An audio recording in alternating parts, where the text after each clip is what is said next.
আর কয়েকটা দিনই মাত্র শিউলি ফুল পাবো। এর জন্য যেখানেই শিউলি ফুল পাই সেখান থেকেই নিয়ে আসি ঠাকুরকে দেব বলে। হ্যালো এভরিওয়ান, আমি পিয়ালি। আজকের ভিডিওটা শুরু করছি সকালবেলা থেকে।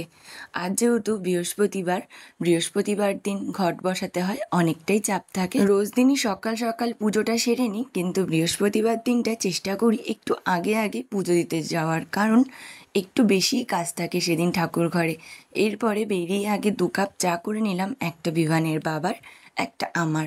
তারপরে রান্নাঘরে দাঁড়িয়েই নিজের চাটাকে খেতে খেতেই ভাবছিলাম এবার তাড়াতাড়ি করে দুপুরের রান্নাটা সেরে নেব। আজকে ফুলকপি আর আলু দিয়ে কাতলা মাছের একটা পাতলা ঝোলের রেসিপি তোমাদের সাথে শেয়ার করব। জানি এই রেসিপিটা প্রত্যেকটা বাড়িতেই হয় কম বেশি, কিন্তু আমি কিভাবে করি সেটাই তোমাদের সাথে শেয়ার করব। তোমরা চাইলে ট্রাই করতে পারো। অন্যদিকে ভাতটাও হয়ে গেছিলো বলে ভাতের ফ্যানটা ঝরিয়ে নিয়ে এদিকে আমি কাঁকরোলগুলোকেও ভেজে নিয়েছি। সমস্ত সবজি কেটে ধুয়ে পাশে রেখে দেওয়ার পরে একে একে লবণ হলুদ মাখানো মাছগুলোকে ভেজে নেব।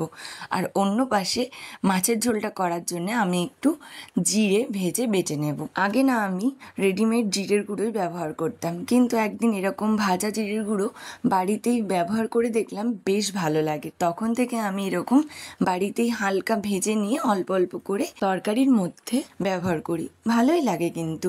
আর এদিকে ডাল সেদ্ধ করা হয়ে গেছিলো, ডালটাকেই ফোড়ন দেওয়ার জন্য পেঁয়াজ আর একটু থেতো করে রাখা রসুন ভেজে নিয়ে ডালটা দিয়ে দিলাম। এবার আমি মাছের ঝোলটা করার জন্য তেলের মধ্যে জিরে ফোড়ন দিয়ে আলু আর ফুলকপিটাকে ভালো করে ভেজে নেব। অন্য সাইডে কিন্তু আমার ডালটাও ফুটে উঠেছে।